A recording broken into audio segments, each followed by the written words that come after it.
Vande Mataram. Reliance UTI தொடர்பு குறித்து விசாரிக்க உத்தரவு.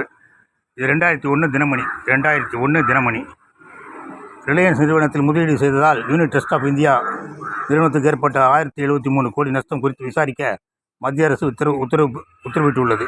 இதுகுறித்து உள்துறை அமைச்சகத்தின் கருத்து கோரப்பட்டுள்ளது. மேலும் முதல்கட்ட விசாரணையையும் தேவையான நடவடிக்கையை எடுக்கவும் சிபிஐக்கு உத்தரவிடப்பட்டுள்ளது. சென்னையைச் சேர்ந்த எஸ். குருமூர்த்தி துக்ளக் ஆசிரியராக இருக்கும்னு நினைக்கிறேன். இது குறித்து பிரதமர் வாஜ்பாயிடம் புகார் கூறியிருந்தார். அதன் அடிப்படையில் இந்த உத்தரவை வாஜ்பாய் வெளியிட்டதாக தெரிகிறது. 1994ஆம் ஆண்டு ரிலையன்ஸ் நிறுவனத்தில் 1996ஆம் ஆண்டுனா நம்ம நரசிம்மராவ் இருந்தார். சந்திராசாமி ஃப்ரெண்டு நரசிம்மராவ். ரிலையன்ஸ் நிறுவனத்தில் யூடிஐ பல கோடி ரூபாய் முதலீடு செய்தது.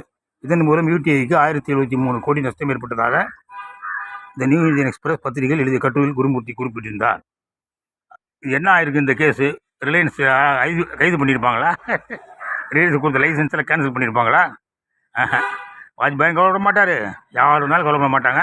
ஆனால் ரிலையன்ஸுக்கு அவர் கொலை பிடிக்கிறார், இவர் கொலை பிடிக்கிறான்னு சொல்லி மக்களை ஏமாற்றிக்கிட்டே ரிலையன்ஸ் சொல்லி மக்களை ஏமாற்றிக்கிட்டே இருப்பானுங்க.